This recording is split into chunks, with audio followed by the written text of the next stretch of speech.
and welcome. My name is Alan, and we are back with more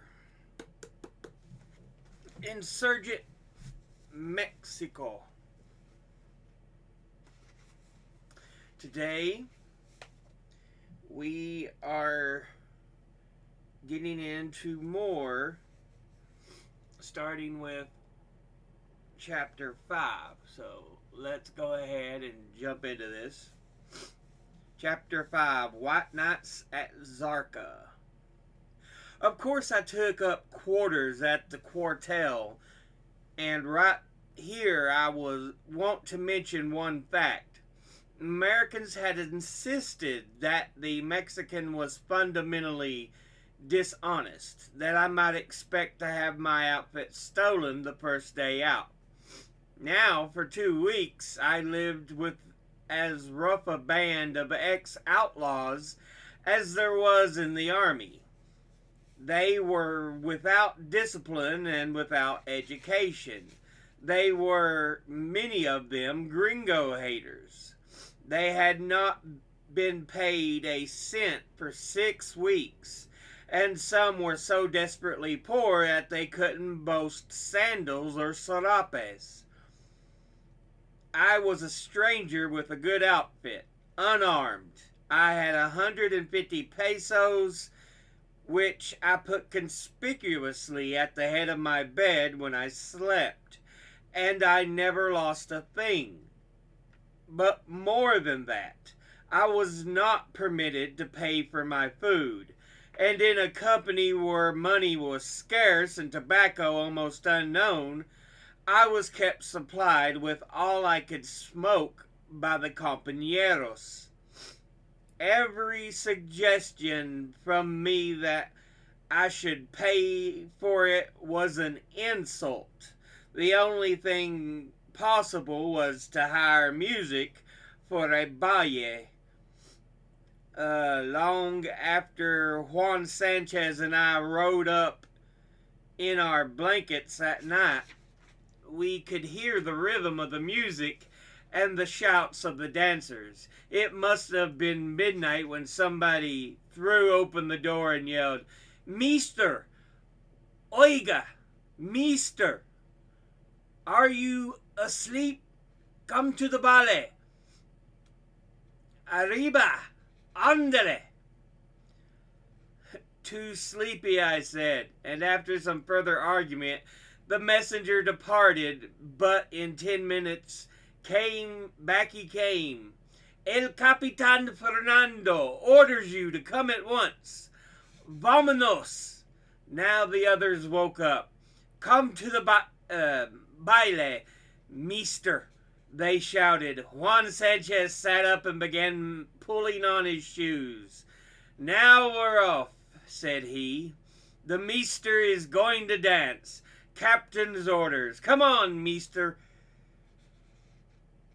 "I'll go if all the tropa does," I said. They raised a yell at that, and the night was full of chuckling men pulling on their clothes.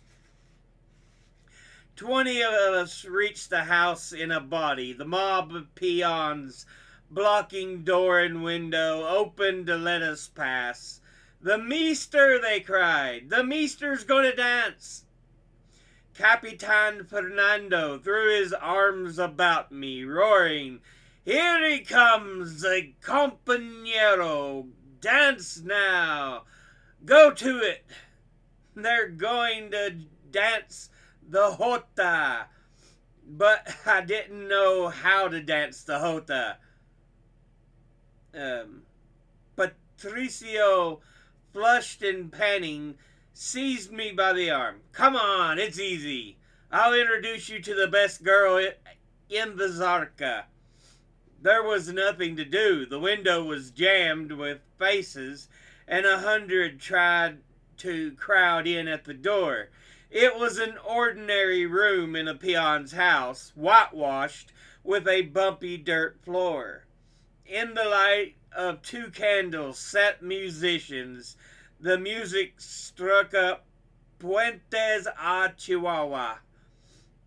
A grinning silence fell, I gathered the young lady under my arm and started the preliminary march around the room customary before the dance begins.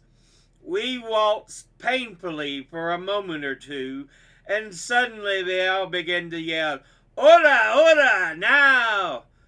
What do you do now? Vuelta, vuelta! Loose her!" A perfect yell. "But I don't know how.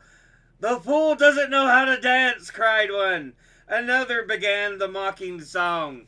"The gringo!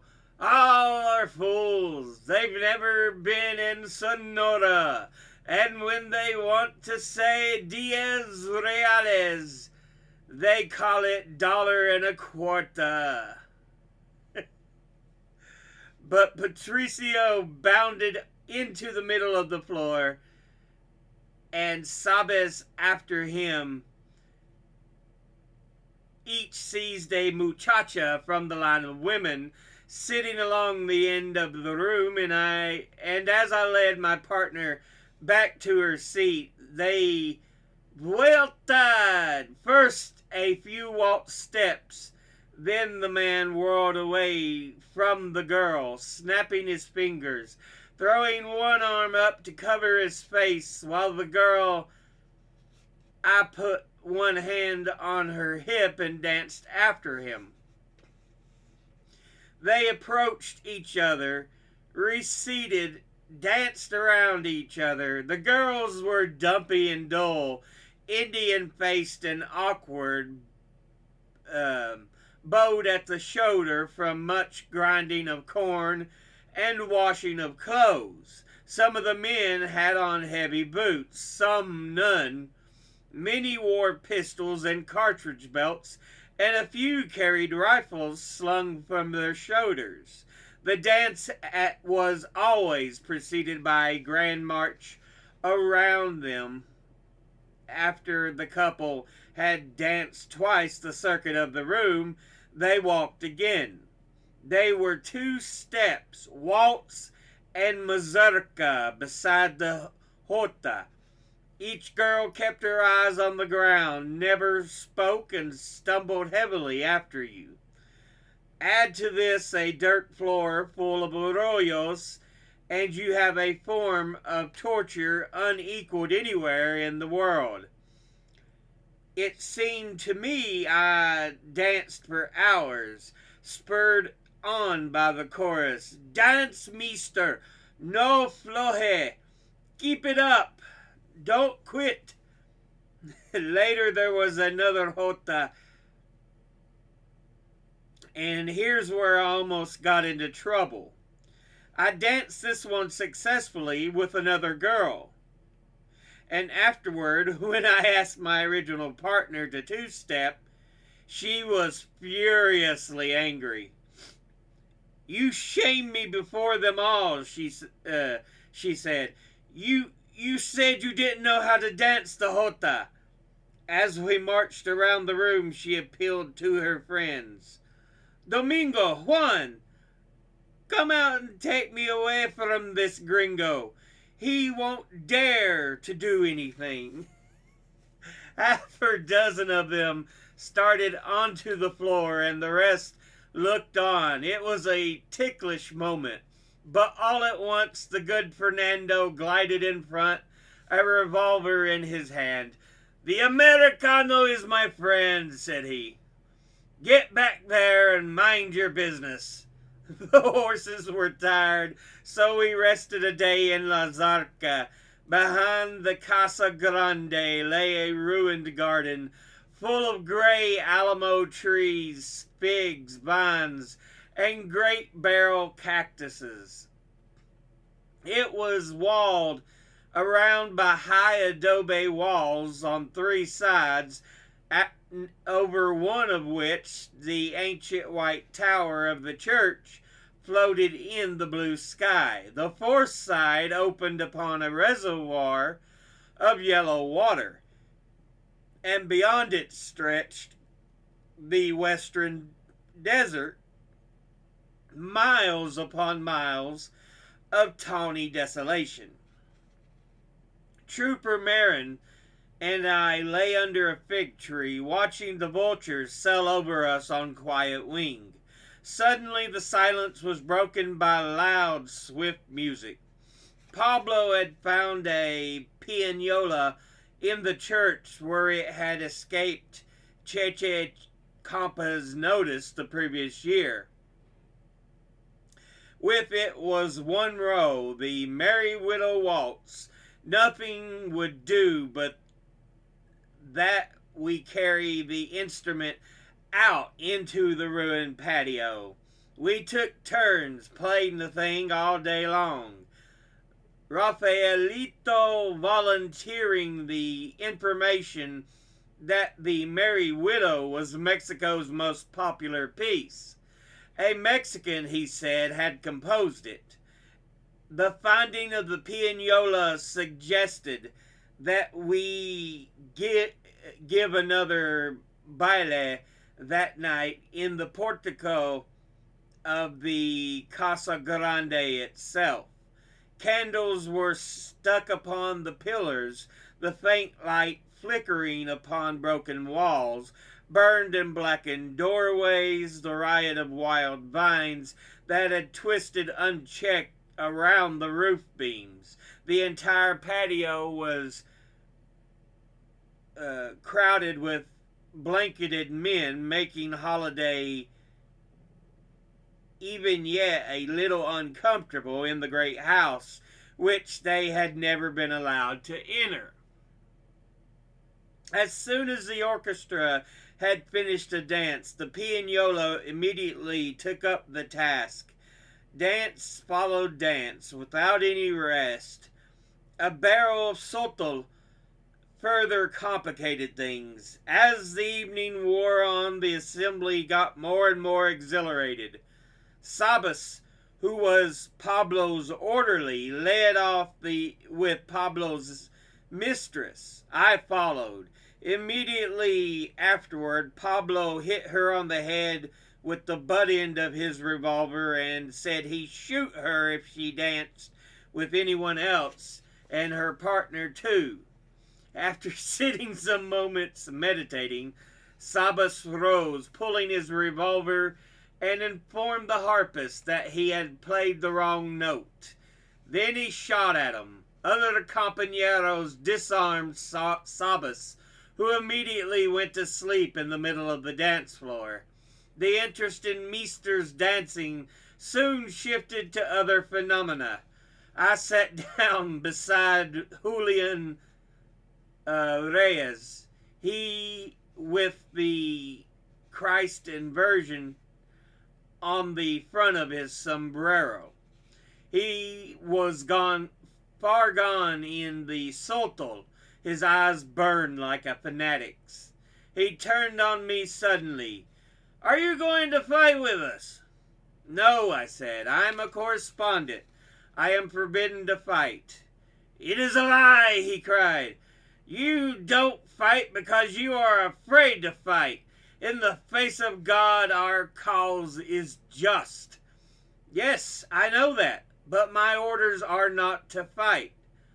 "What do I care for orders?" he shrieked.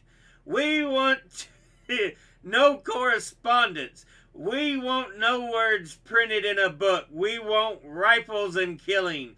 And if we die, we shall be caught up among the saints." "Coward! Huertista!"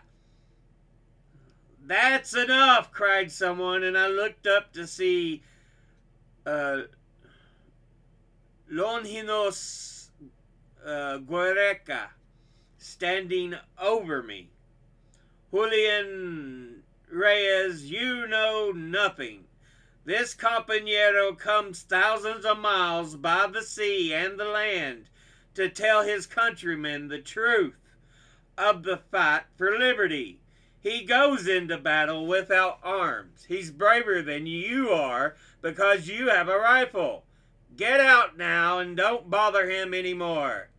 He sat down where Julian had been and smiled his homely, gentle smile and took both my hands in his. "We shall be compadres, eh? said Longinos Guereca, we shall sleep in the same blankets and always be together. And when we get to the cadena, I shall take you to my home, and my father shall make you my brother. I will show you the lost gold mines of the Spaniards, the richest mines in the world. We'll work them together, eh? We'll be rich, eh? From the time, from that time on until the end, Longinos Guereca and I were always together. But the baile grew wilder and wilder. Orchestra and pianola alternated without a break. Everybody was drunk now. Pablo was boasting horribly of killing defenseless prisoners. Occasionally, some insult would be passed, and there would be a snapping of rifle levers all over the place. Then perhaps the poor exhausted women would begin to go home, and what an ominous shout would go up. No, vaya! Don't go! Stop! Come back here and dance! Come back here! And the dejected procession would halt and straggle back. At 4 o'clock, when somebody started the report that a gringo huertista spy was among us, I decided to go to bed. But the baile kept up until 7. So yeah, we'll end it there after that chapter. They're trying to, enjoy life a little bit, but apparently the one guy, I think it was Sabas, he got a bit angry and feisty. He's like, no, I don't care about running. You should either fight or go. But Guereca told him, look, he's here to tell the truth about our fight for independence. So yeah. And apparently he strikes up quite a friendship with Guereca. So yeah. But yeah. They're taking another break. They march for a bit, travel on horseback, and then they stop at the haciendas. Ugh. And rest, stay there for a bit, dance, drink.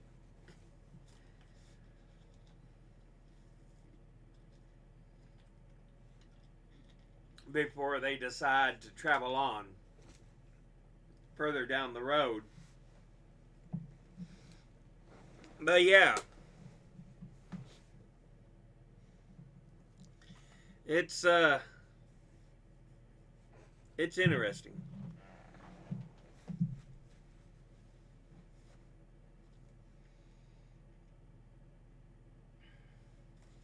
But yeah, you have to remember, there's still a lot of there's already a lot of ill will, I should say. While America is not yet, the uber great superpower it is now, it is growing in power. While Mexico at this point is struggling. As we talked about before the War for Independence here in the early 1910s, they had fought a war against France, who won, installed an emperor, but Mexico would eventually out the emperor and kill him.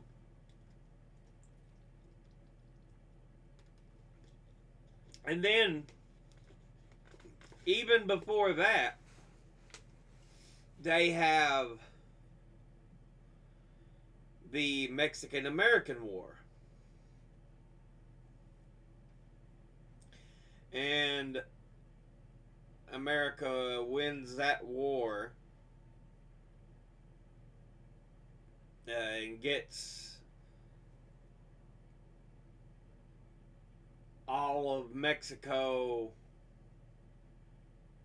That includes Texas, California, most of Arizona and New Mexico,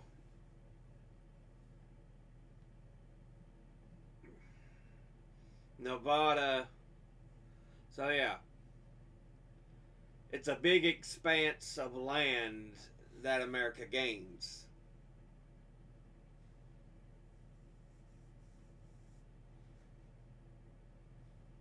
But yeah, it's a great tell of what is going on as the soldiers march their way. But yeah, we'll go ahead and end this episode here. As always, whoop, educate thyself. Think, read, study, learn. Someone tells you something you have trouble believing, ask them to cite their sources. Thank you all for watching. I'll see you all in your next one. Until then, later.